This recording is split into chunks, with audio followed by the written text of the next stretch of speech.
Hi, this is Bob Wells here, and welcome to Undercurrent Stories. This is the show where we hear about people's interests and uncover some fascinating stories at the same time. I hope you enjoy today's show. Hello and welcome to Undercurrent Stories. Today I am in the county town of Rutland, called Oakham, which is actually the smallest county in England. And I've come to meet an old friend, my historian friend Bill Cunningham, who's also a tour guide, and we're going to meet at the museum. Hopefully he's going to be here. It's an early February day. It's quite nice. It's about 10 degrees. I can see a little bit of sun above me, not a lot, but hopefully enough to keep us warm as we travel around Oakham. So let's just see if Mr. Bill Cunningham is here. Hello, Bill. How are you? Hello, Bob. How are you? Been a long time. Just a bit, yes. Just a while. Oh, great. Welcome to Oakham. Welcome to the county of Rutland, England's smallest county. It is indeed. And I was doing a bit of Googling this morning. I see it's got about 40,000 inhabitants. As many as that? Good grief. No, it's a very, very small county. It's only about 16 miles by 17 miles. It's a very, very small one. And its motto is multum in parvo, meaning much in little. So, Bill, can you give us a brief introduction all about Oakham? Oakham, as I say, it's the county town of Rutland, the smallest county in England. Although Rutland is the smallest county, it's got a big, big character to it. It goes right the way back to before the Norman conquest, and it used to be the dowry or the domain of the Saxon queens of England. So the last Saxon queen of England was Queen Edith, and she is a wife of Edward the Confessor. And in fact, the village nearby called Edith Weston is named after her. So it's an ancient county, been around a while, and the people here are very, very proud. The Rutlanders are called Raddlemen, and they have a great pride in their county. Back in 1974, you had the Pernicious Counties Act, which moved Rutland into the county of Leicestershire, amalgamated it, and parts of Yorkshire were lost and things like that. And the Rutlanders, the Raddlemen, never settled for that, and they fought for their independence and finally got it back in 1997, so being where it should be. Oakham, not a lot's happened here in the last 1,000 years. The railway was about the big thing that really did happen, but it's a pleasant, nice little county town, very rural, no industry, nice place to live, really. It certainly looks it, Bill. Now, we're at the museum. Are we going to go into the museum? Pop in, because on this little tour, as you probably find out when I do my tours of be it Stamford or Oakham, I do sometimes focus on the macabre and things really that a little bit off the beaten track. So well, I do remember if that episode we did probably about 3 years ago now, Bill. Yes. And we looked at Stamford, and there was some definite macabre goings on in that one. Oh, yeah. You haven't seen anything yet. Let's go. OK. So we're just going into the museum now. Hello, good morning. Hi. We're just doing a little podcast here, so... Right, it's not very busy in here yet, is it? Which is good. Which is good, yeah. So we're just going into the main museum itself. So we're coming up to a bar. Ruddle's Ales. Tell us about Ruddle's Ales, Bill. Well, you're the beer man. Ruddle's a brewery. Yeah, I drink it. I don't know much about the brewery. It's from Rutland Breweries. What do you call Ruddle Ales? Yeah, they do a fair bit of brewing here. And no doubt we'll try some of it a bit later after the podcast. I certainly hope so. We're back out in the open now.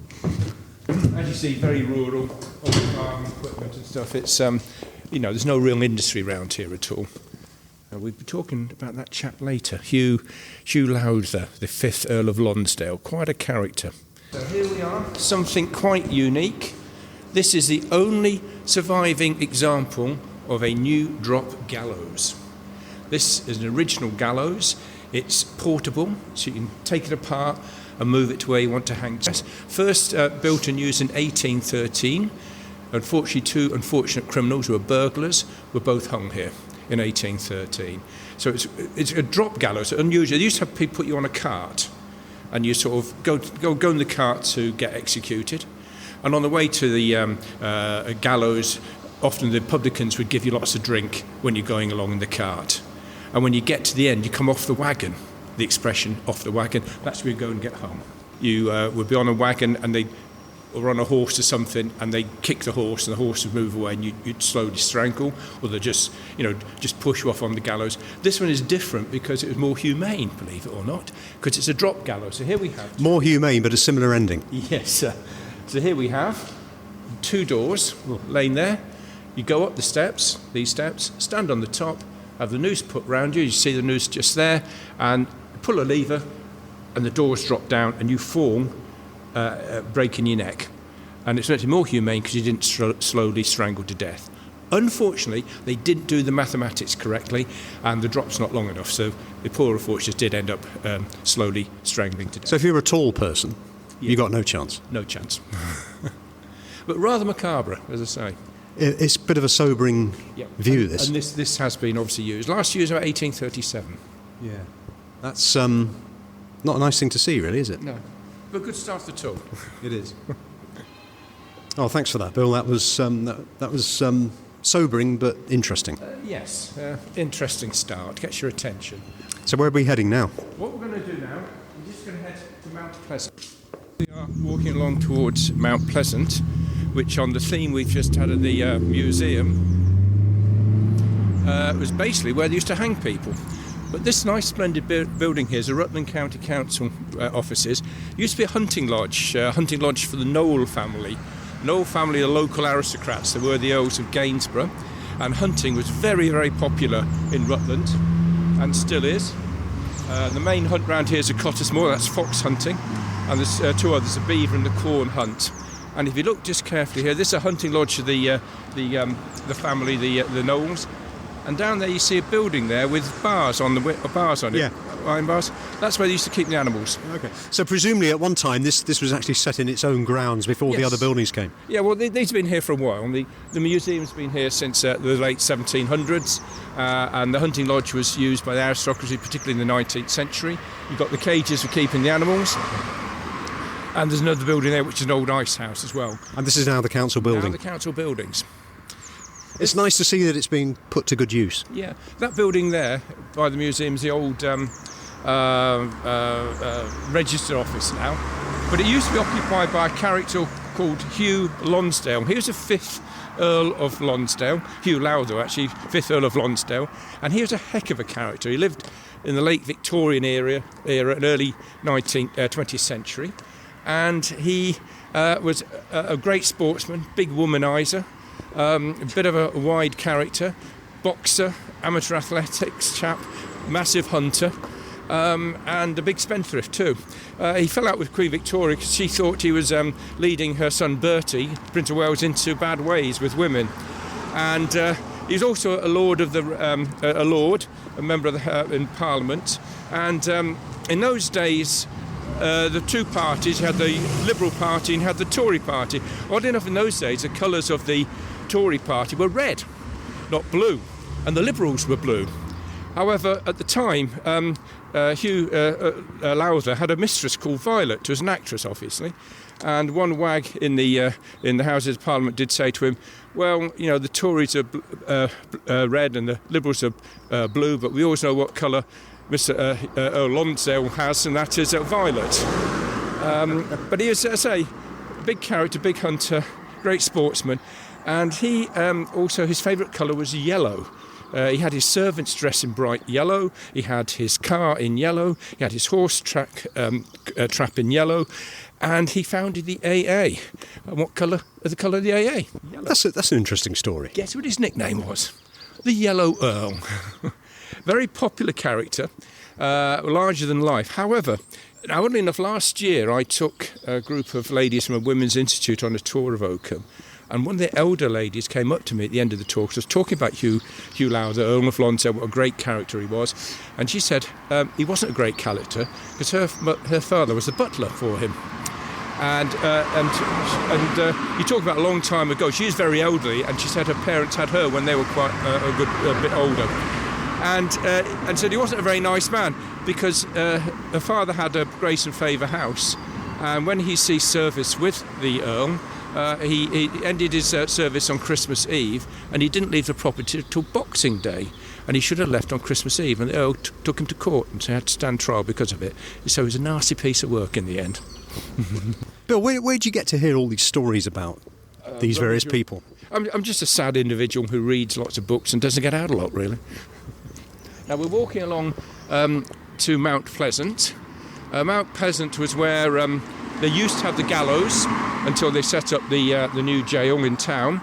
And we're coming to a bridge over a river, a very small river, and it's called Swooning Bridge. Being slightly down into a very slight valley, then it goes up to Mount Pleasant, and there's Swooning Bridge going over the river.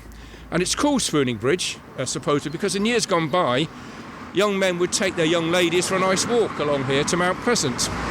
And they get to this point by the bridge, and then the young ladies get sight of some body hanging from the gallows. Then they'd swoon into the arms of their young man. How romantic. Just what you want to do with a girlfriend, really. I was going to say, it's not a very nice sight to see on a walk. So we're walking along a very nice road with some lovely properties. And we're coming up to the bridge. One of the major public schools of England is actually here at Oakham School, and that was founded by Reverend Johnson in 1594, and it still works now. And in the 18th century, they had a headmaster called Dr. Doncaster, and he felt that his pupils, young men, should know the difference between right and wrong. So whenever you had an execution, he'd give the boys the morning off, so they could come and watch the hanging. And they come along here, and they had a special bench right at the front of the gallows, so they get a good view, and that's a boy's treat for a day out. And they get here to Swooning Bridge, and they often wait before the execution started. And the headmaster, Dr. Doncaster, thought that they should know the difference between right and wrong and what happens if you stray. And hence they get the time off, which whether you get that in the national curriculum now, I don't know. So, but when they'd often stop here at Swooning Bridge, and here we are at Swooning Bridge, and the boys would stop here and wait for the hanging, and if you notice, they carved their names into the walls here. Oh wow, and they're still here? Yeah. That is quite amazing. There's one, S. Inkin, 1831. Yeah. Another 1828. Looks like a Cunningham there, is that? Oh, Cumming. Yeah. No relation. Yeah. No. And so here we are after, but rather macabre, really. It's quite amazing that they're still intact, and they haven't been sort of sanded off or something. And just there, you can see the incline as it goes up towards Mount Pleasant. More engravings? Yeah. Okay, let's just pop. So we're just crossing the road, just waiting for the traffic to go, so we can see some more of these historic engravings. Actually, there's not a lot of room, Bill, across here, is there? No, there's not, no. Right, okay, off we go. A bit of a compliment, more like a trickle. Yeah, really. It's a bit of a stream, isn't it, really? Yeah, right, so we've got more engravings here. Just starting to wear off, I guess, by the traffic throwing up debris and stuff. Excellent. Very interesting. Field House. That looks relatively new, Bill. It certainly is. Very nice, though. Rutland was voted one of the best counties to live. It certainly is, and when you see a nice town like Oakham, you're very tempted. It's convenient for communications, a very quaint railway station here. The crime rate's very low. You're near Rutland Water, which is a huge, great big inland reservoir, which is great for recreation. It ticks a lot of boxes. And I've noticed a lot of tweed jackets and Waitrose shops and ducks crossing the road. Yes. It's as I say, it's a centre of English fox hunting, in actual fact, although it's illegal now. And are you in contact with any other historians at all? Yes and no. I'm a guide at a stately home nearby called Burley House. A lot of my fellow guides there are art historians or have a passion for history. So I do come across people in that respect, but no professional historians or anything like that. I'm just an enthusiastic amateur, really. Yeah, well, you certainly know your stuff, Bill. Yes, well, as I say, I don't get out much. So you retired from the corporate world a few years ago, did you? I retired 3 years ago, and I took up my hobby of history. So I do tours of Stamford, and I do tours of Oakham, and I'm a guide in a Burley House, which is one of the major stately homes in England, a huge Elizabethan property outside Stamford.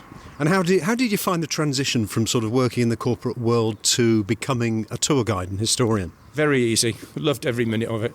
I now work for my pleasure rather than work to pay bills. It's a much nicer situation. And I enjoy the research and looking into digging things up and what have you. Currently I'm writing with another fellow guide, we're writing a specialist tour of Stamford, which will focus on the nasty underbelly of Stamford, involving the murderers, the criminals, and the less savoury characters of the town. This seems to be your forte, Bill, with the sort of rather macabre subjects. Yes, it is really, isn't it? No, it's amusing, really. It's I quite like sort of reading about things like that. I think, yeah. One thing I've noticed with you, Bill, is that you're it's quite unique in as much as you're more into finding out about people and the stories behind people rather than architecture and the history of when something was built. Yeah. Oh, certainly. I'm aware of the architecture and the history and the art and the various artists and what have you, but I like the people side of things. So in a stately home, I'll concentrate on the family, Yeah, and I think that's good because it sort of brings things alive to people, doesn't it? Yes, yeah. And, the aristocracy in particular are absolutely quite fascinating. You don't need to sort of make fiction about them. They're wider and greater than fiction. And you read about the families, their lives, how they do things, what they've been up to. It is actually quite fascinating, really. So never dull, the aristocracy stories? Oh, definitely not. Definitely not. OK, so we're back in the middle of the town, or nearly at the middle of the town. Where are we off to now, Bill? We're just going to have a quick look at this property. There's a bit of a theme coming through of crime and punishment, which is quite important within Oakham, because you've still got quite a few relics of the judicial system, shall we say. So here's a splendid building here, lovely classical building, early 18th century, that's early 1800s, called Yew House, and owned by the Knoll family. Ewell House, owned by the Knoll family. Again, these local aristocrats were the Earls of Gainsborough and have a splendid property at nearby Exton, which is a lovely village with a fine pub. And this is the house where the judge would stay. Yeah. Oakham has a court, and it's inside Oakham Castle, and it's I think maybe one of the oldest, if not the oldest court in England. It's been going since the 12th century. Wow, and that's still going? Yep, it's still going. They have to have a trial once every 2 years to make sure they keep their licence. Yeah. And in years gone by, Ewell House is where the judge would stay. In those days, the judges would travel around the country on the circuit. And what they do, they stay in this lovely property. There'll be a 24-hour police guard outside of it. And the morning of the trial, the sheriff would come here to escort the judge to the castle where the court is. If it was a trial which wasn't be a capital offence, i.e. a hanging trial, the sheriff would present the judge with white gloves, so he knew he wouldn't be having to do any executions that day, and was escorted to... Well, that must have been quite a relief for the person that was being judged. Just a bit, yes. So where are we off to now, Bill? We're going to go up Mill Street, where oddly enough used to be a mill. But, strange, that. And we'll touch on another bit of macabre things from history. So it looks like we're coming into the town centre now. We are, yes, yeah, and it's market day today, so they've got the traditional market stalls out. There's been a market here for many, many centuries. Used to be inside the church. The church got fed up with that, and then they moved it outside the church. But not too far from the church, so God can obviously spread his glory over the market. Yeah, I have to say, I can see one or two pubs, and as it's a Saturday lunchtime, I think we could always go for a beer. I think that's no think about it, really. This building here you just pointed out in the Angler of our pub used to be the splendidly named Miss Eliza Charity's Home for Young Ladies, and she set that up in the late 18th century, and oddly enough it morphed into a maternity home for the ladies in the end. And they used to actually put straw in the street outside to muffle the noise from the carriages going by. But I love that name, Eliza Charity. Eliza Charity. School for Young Ladies. Excellent. This old church here, now hairdressers inside, there's a memorial to a chap called John Lyons. John Lyons was a local farmer, a respectable man, father of 7 children, and he was lived at the time of Queen Elizabeth I, and he is what you call a recusant A recusant in those days was actually a Catholic who refused to attend Church of England services. And he was a strict Catholic and refused to acknowledge the authority of Queen Elizabeth over the church. And he kept up with his refusal, and he went on trial, and he was found guilty. He would not recant in any way. He's found guilty and was found to be executed, as it was at the time. This is 1599. And he made a great impression at the trial. The judge found him a decent man, but he had to find him guilty. And John Lyons was taken to Mount Pleasant in July 1599, where he suffered a traitor's death, which was unfortunately to be drawn and quartered. Simply by not going to a Protestant church? Correct, yeah. He refused to acknowledge Queen Elizabeth as being head of the church. So he became a Catholic martyr. Yeah. And he was executed at Mount Pleasant in 1599. However, the thing about him was he's such a highly respected man. The judge at the trial found him a great man, and the chaplain who looked after him and also was present at the execution was so moved by John Lyons' piety that he ended up converting to Catholicism. And he actually went to Rome, but he made the mistake of coming back to England, where he was found guilty of being a Catholic, and he also suffered a traitor's death. So John Lyons is one of the English martyrs. Quite a splendid character. I'd like to find out a bit more about him. Yeah, really, but it's staggering to think because of that you get some very sad stories there, Bill. Yeah. So on that happy note, we'll cross over. Yeah. Do you have any cheerful sort of? I'll try to get to some. I suppose the maternity thing is quite cheerful, isn't it? Here we are coming out into the street through the old gateway for the coach and horses, and here we have the front of the Crown Hotel, and sadly no longer a hotel. It had many great guests and people staying here, one of whom came here in 1824. He was a great Lord Byron, came here in 1824. Unfortunately, he was dead at the time. He came in his coffin. He was due to be buried at Westminster Abbey, but the church would not allow it, because in those days the church actually disapproved of sex with multiple partners of either sex, and he had to be buried at his home estate of Hucknall. And the coffin stopped here on its way and stayed overnight. The rumour goes that the next stop was at Melton Mowbray, which was the hometown of one of his mistresses, Lady Caroline Lamb, who once described Byron as being mad, bad and dangerous to know.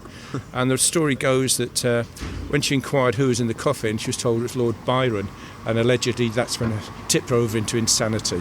So here, opposite here, we have a building which is now a key cutting shop.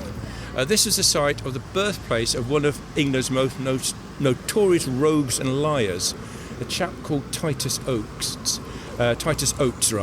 He was born here in 1649, an Oakham man, and he grew up to be an extremely unpleasant man and a great liar. His father was a clergyman.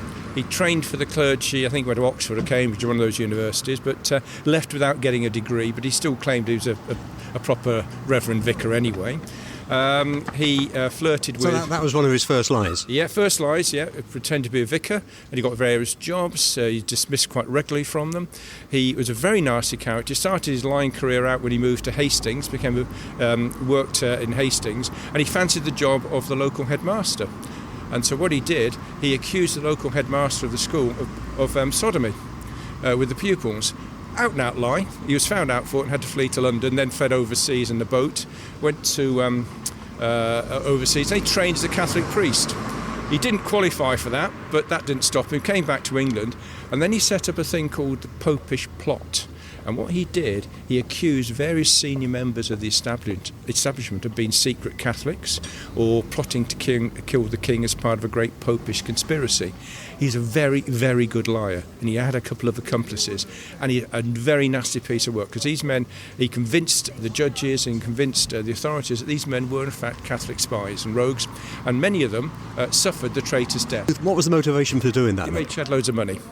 And he was set up with a big pension. He had a £1,200 a year pension off the government. So he made a lot of money out of it, as did some of his associates. And the lying continued. And again, many people suffered the traitor's death, which, was absolutely appalling.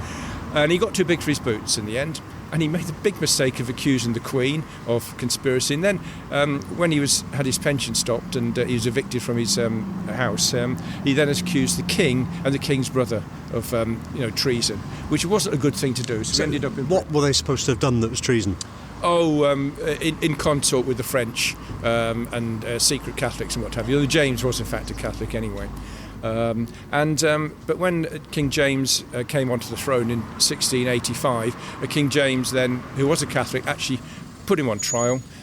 He was then found guilty, imprisoned for life, but prior to that he was whipped from Newgate to Aldgate, and he was sentenced to be whipped around London 5 times a year or 4 or 5 times a year. He was put in the pillory, which was not a nice thing in those days. So though they didn't execute him, they made his life so miserable. Sure fact. But then when King William, the Protestant William, came back to the throne, he actually exonerated Titus Oates, and he got a pension again.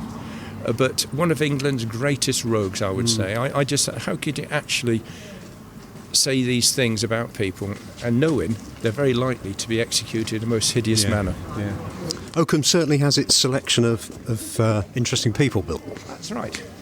And I mentioned earlier about the school, Oakham School, founded by Reverend Johnson in 1594, and here we have the school crest. Oh, right. So up here, above this door here, we've got the school crest, and you see a very elderly Dr. Reverend Johnson there, sat on his seat with his writing implements, and there's 6 children. You've got 4 boys with the trousers, and then you've got 2 boys wearing dresses. That's not cross-dressing. That's not cross-dressing. They're boys, because up to about the age of 10, boys would wear dresses. And then at the age of 10, they're what they call breeched, and therefore they're allowed to wear breeches. Yeah. And that's when they're... and you know the reason why boys had to wear dresses when they're very young? I've no idea, Bill. Because the devil was only interested in kidnapping the souls of little boys, not interested in little girls. So disguise them as a little girl, you're okay. In those days, up until the 1970s, Oakham School was male only, for boys only. Then it went co-ed in the 1970s, and the girls of the school treat this as being an omen. So we're just looking down at a manhole cover. And on it says Thomas Crapper. This is from the great Thomas Crapper, who invented the water closet, I believe, in the 19th century. His patrons were the Prince of Wales and his mistress Lily Langtry. And here we have a manhole cover which no doubt leads to the sewers, made by the great Thomas Crapper. It's amazing what little things you find when you walk around. Bill, you do need to get out more. I do need to get out more. And you see, interesting story nevertheless. And as you walk around Rutland or any place in Oakham or Rutland, you'll see lots and lots of horseshoes. Horseshoes are the symbol of the county symbol. And above that building there, you see a horseshoe. A very big horseshoe. A very big horseshoe. And notice it's unusual because it's facing the wrong way round. Normally you have a horseshoe with the pointy bits facing up. Yeah. The reason why the Rutland one has the pointy bits facing down is so the devil can't make a nest in the horseshoe. He'd fall out. That's interesting, and that's unique to Rutland. I don't know whether, I'm sure somebody else... Walking up a semi-cobbled street here, up to the castle. Yeah, we're going to go through the castle gate, cross over what used to be the moat, and the gate was constructed by a chap called Villiers, the Duke of Buckingham, and a local lord and magnate, and he was made famous in Dumas's novel The Three Musketeers, because Buckingham was meant to be the lover of the French Queen. Ah, right. And he was murdered by Lady de Winter. In actual reality, Buckingham was a favourite and possibly the lover of King James I, and then went on to possibly the lover of King Charles I. So this is the castle, or what remains of the castle? You can see all around here, inside the castle enclosure, which is about, 2 acres in extent, and you can see the earthworks all the way around. Yeah. Up there you have the Old Motte, which is an earth mound, and that would have been built by William the Conqueror. And then in subsequent years they built the walls around it. There used to be bastions here. And we have here the hall, the castle hall. Rutland wasn't really a very violent county, and so basically this is like a fortified administration centre. It was constructed, this building here is probably the finest example of Norman architecture north of the Alps. It's a complete Norman hall, currently used as a court, and you see from the outside it's got splendid carvings in it. At the top there you've got On the roof you've got Samson wrestling a lion. On the left-hand side you've got, which is a griffin.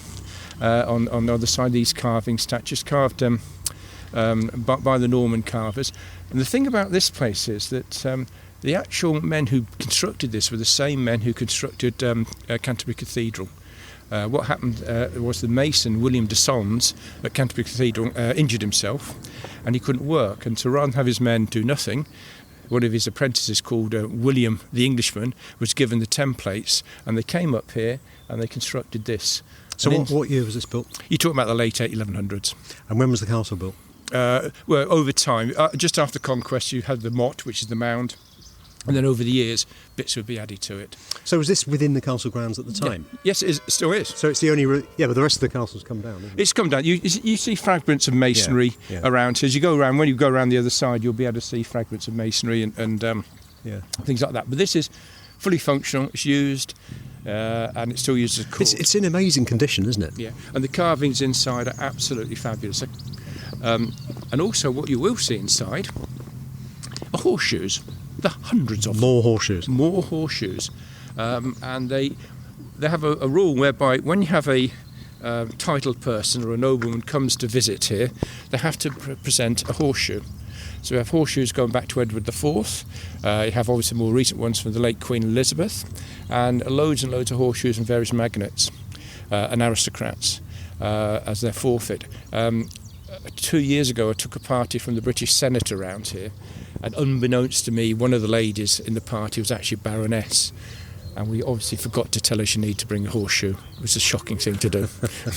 So when we go inside, you'll see a lot of carvings, fantastic carvings all around the walls, lots of horseshoes, and the actual court itself. You've got the judge's seat, the dock. And this is still used as a court? And the cells, yeah. They have to use it once a year. It's not a magistrate court, it's a proper assizes court. And I'm not sure, no doubt one of your listeners will contradict me, possibly the oldest functioning court in England. Wow. And still got the cells as well, which will lock you in as well. Yep. So we're just going into the court itself. Hello, Joe. Hello. Yeah, look at all the horseshoes. All the horseshoes everywhere. And look at the carvings here. There's a beautiful one over there, which is a lady with a bride's scold on it. Women who talk too much would have a sort of a mask put on them. So Hi, Joe. How are you doing? How are you? Very well, thank you. Very well. Yeah, you're looking very dapper. He always does. He's got his own brand, isn't he? Absolutely. I'm here with Bob. We're doing a podcast. We did one at Stamford about 2 years ago. We did a podcast now, so taking him around, doing bits of what I do in the tour, apart from anything else. Yeah. Is it okay we just... It's okay if we talk a little bit, is it? Yeah. Of course it is. I don't know much about it. I just sort of say about horseshoes and He's stuff. very... does. He knows I'm sure he more. does. He's done his homework. Of course. I would say we're quite busy in the cafe area, so we'll I'm not probably going hold there. off of No, that. But what I might do, I might explain when I get outside. But feel free. Yeah, thanks very much. So we look as though we've got some pews here, Bill. Yes, as I said, this is a functioning court. So you've got the seats for the spectators, the judge's seat, the dock for the criminal, just over there. And as I say, once every 2 years they have to hold a court here. And you say splendid carvings all the way around. This is quality carvings here. As I say, they would be if they're the men who made Canterbury Cathedral. And this is, again, fully functioning. You have this lovely character over here. So I do like my characters. You do. This is a rather dreamy-looking gentleman here. There's a statue, a bust of this gentleman here, and that's the Right Honourable Finch, who was an MP, local magnate and landowner. He died in 1907, and he was the father of the house, and he served as the MP for Rutland for 40 years. Wow. He was known as the silent MP because in 40 years he never said a word in Parliament. And you look at him, he's got rather drooping eyelids. He looks rather vague. He's asleep most of the time. He's probably asleep most of the time, but a splendid thing. And here we have all the horseshoes around, and there's loads and loads of aristocrats here. You can spot the names. Key ones are on the other side there. We got one which was from at the top here. The other side you got Prince of Wales. You've got one from Edward IV. You've got the late Queen. And all so every time they visited here, they had to bring a horseshoe as a presentation. And what was the reason for that? This castle was built, and at one point in time, it was gifted by the king, or leased by the king to the Ferriers, a Norman family called the Wakeland Ferrers family. The first one was Wakeland de Ferrers, and de Ferrers came from Normandy, and Ferrers is the French word for a blacksmith. So what you have then is that a bit of play on words, really. So you bring a horseshoe. But here, and are they still having to do it? People yes, still do it? yes, yeah. So if the king came here, I mustn't say queen, if the king came here, he needs to bring a horseshoe. It's quite amazing how these traditions just carry on. They do. Yeah. Yeah, so it goes back to the Ferrers family. They're no longer in control.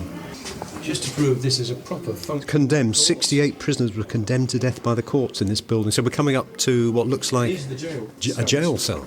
Wow. So we're just looking through a little square in the door. Oh, right. I think it's been used as a store now, but it's certainly a very small... Well, they're cleared out ready for... Yeah, this is still used as a court. So wow. here's your cells. Yeah. No heating in there, Bill? Certainly not. No toilet either. No. So here we are in the markets of Oakham. This market is the Buttercross, which is a fine old 16th century building, and they've got the shambles on the other side of the marketplace. Shambles is an old English term for a meat market. Some of the old Anglo-Saxon Fleischer shelves, literally meat shelves, and it's merged into shambles. Oh, so okay. you get old English towns. It's the Buttercross. The Buttercross. And this is on the theme of crime and punishment. Here we go. Yeah. We have the Buttercross here. Why is it called a Buttercross? It's a butter market. Oh, some stocks. Set of stocks. And what's unusual about this set of stocks? It's got 5 leg rooms in it. It has. So why is that? Absolutely no idea. So it's a fine set of stocks. What happened was in 1509, the law was passed in which every small town or village would have to have a set of stocks put up to stop beggars. Because you're only allowed to beg in your own parish, and if you drifted outside and begged in another parish, you could end up in the stocks. And the stocks, you'd sit down. The stocks are until you sit down and your legs go through the holes in the stocks, and you were kept there. And obviously, people could throw filth and all sorts of things. So just to be clear, you'd have been sitting here. You sat here. Yeah. And you got your legs would have gone through here. seat, which is on the Buttercross itself. Yeah. And above the Buttercross, you can see this old Collie Western roof on it, open to the elements. Collie Western? For listeners, Collie Western. Collie Western Tell us about Slate. Collie Western Slate. Bill. Collie Western Slate is a village, Collie Western, about 10 miles from here, and the old buildings around here were done in Collie Western Slate. Collie Western Slate was mined; it wasn't quarried. And what they do, the miners would go underground and they pull out these great logs, lumps of stone, and the stone would be left out over winter. Several winters. When it's really cold, frosty night, the miners would come out and pour water onto the logs, and then after time they'd fracture, and from that they'd create the slates. Yeah. And the 27 different sizes of slate, and each one's got its own different name. How long would somebody be in the stocks for? It would vary with the crime, sometime a matter of hours and maybe a day. If you persisted in offending, you moved from the stocks to the pillory. We don't have an example of a pillory here. Pillory is where you stand up. Sorry, just before we go on to the pillory. So the guys would be in these stocks. Yep, men and women. And then yep. passers-by would what? Throw stuff at them, mock them, humiliate them. Yeah. They can't run away, No. but they've got their hands free to actually cover their faces if people throw filth and excrement at them. Pillory is a different ball game. Right. So once you keep offending, you move from the stocks, and then if you carried on offending, you go in the pillory. And the pillory is when you stand up and you have your arms put and your head put through a block. And so you cannot move your arms and you cannot move your head. That's a different ball game. A, you stood up, and B, the passers-by could throw things at you, but you could not defend yourself because you could not move your arms. And pillory is very, very nasty. You get very, very tired, and what they'd often do is nail your ears to the wood. Ooh. So your head could drop down. Very nasty. People would die in the pillory. And would people throw things like stones at them? Yes. Wow, it's pretty dangerous. There would be deaths. There was several. We have quite a few deaths. And what about in the stocks? Would they throw stones at people in stocks? You might well do, but you got your hands to protect yourself. Yeah. The pillory you couldn't. So quite a few. There was a case in London where a man was put in the pillory, and his enemies came along and literally kicked him to death. And that could happen. And then if you went beyond that and carried on offending, you'd obviously end up on Mount Pleasant. Yeah. Hopefully you'd learn your lesson. I'd like to think so. Or go back to your own parish. Very much so. Here we have an interesting dividing line. This is Cootes Lane. Now, Rutland was the domain and the dowry of the Saxon Queens of England.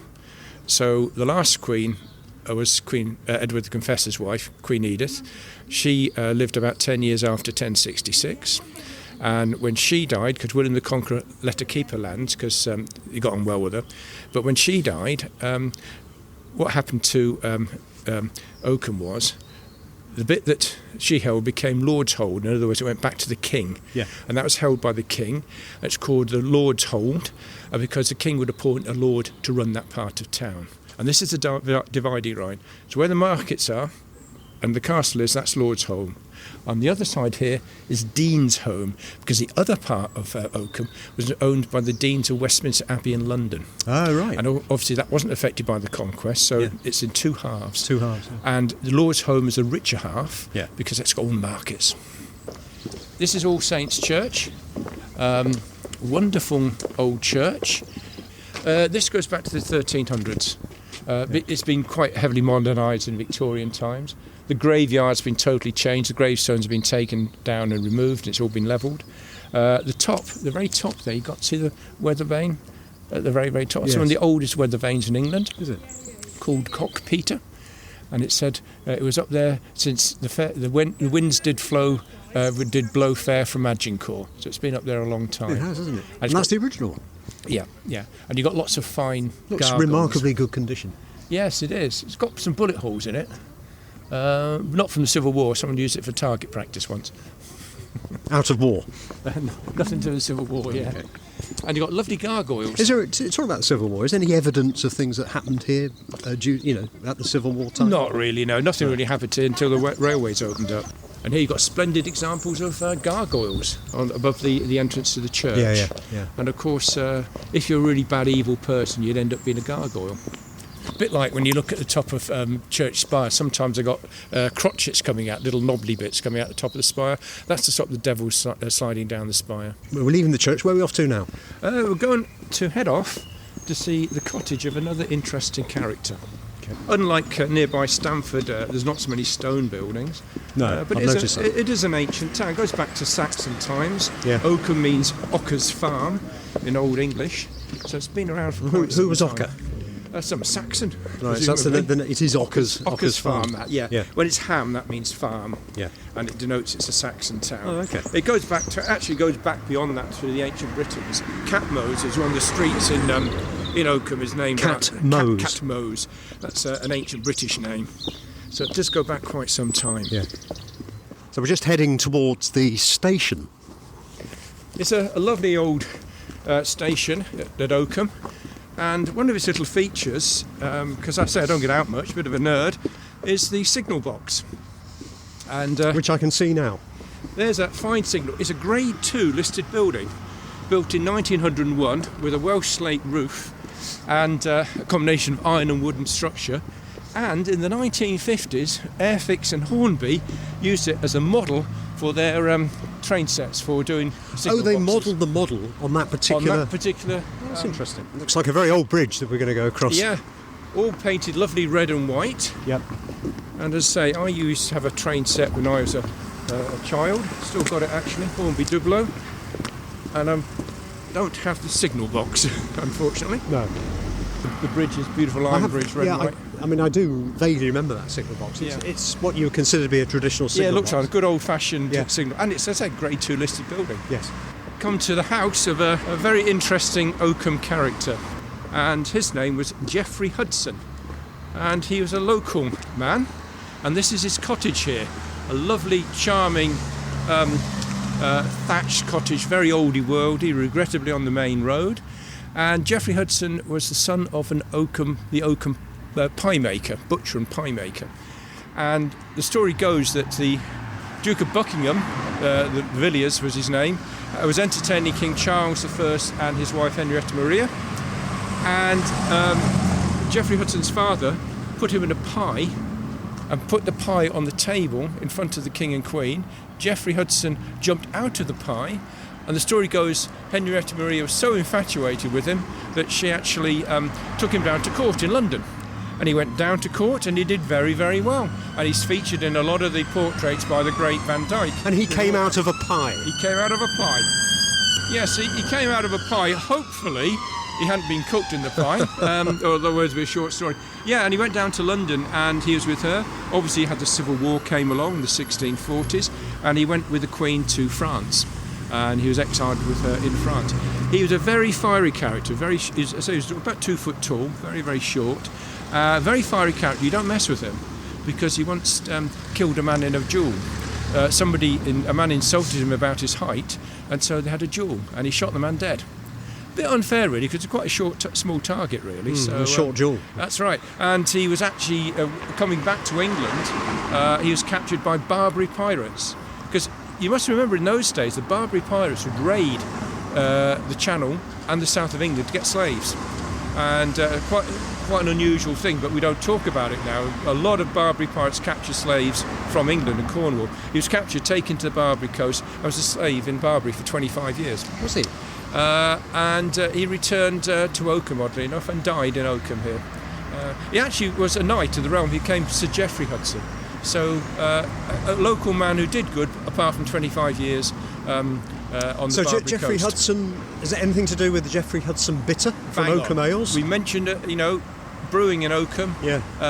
JHB, a local beer, is Jeffrey Hudson's beer. Well, it's getting to that time again, Bill. It is. It certainly So where are we is. going next? Get that pub. Okay. Very pretty street, actually. Used to be called Dead Man Street, because it's where the coffins would go on the way to the church for burial. And there used to be the slum quarter of that Oakham. The slum quarter. Yeah, but you have to really walk down. It's a lovely little street. So Bill, it's been fantastic having you on the show. I think I've certainly learnt a lot, and I hope listeners will have enjoyed. I think listeners will have enjoyed listening to some of the stories. So thanks ever so much. Yeah, my apologies, it was a bit gruesome in parts, but the thing about history is you can't sanitise it. Where can people find out more about you and what you do, Bill? I work as a Stanford Guides, Stanford Guided Tours, and my email address is bill.d.cunningham@gmail.com. Well, that's great, Bill. I'll put that on the show notes so that people can see your contact details. Thanks ever so much. Thank you very much, Bob. Thank you. Let's go and get a pint. You have been listening to Undercurrent Stories. I hope you've enjoyed this episode. Please feel free to share the show link to your friends and family, and if you have 60 seconds, I would be most grateful if you would please rate and review. To hear more episodes, please subscribe to the show and visit undercurrentstories.com. If you leave your email in the link, we will notify you as soon as new episodes are released. Also, check out our social media links, details of which can be found on the show notes. Until next time, this is Bob Wells wishing you all the very best.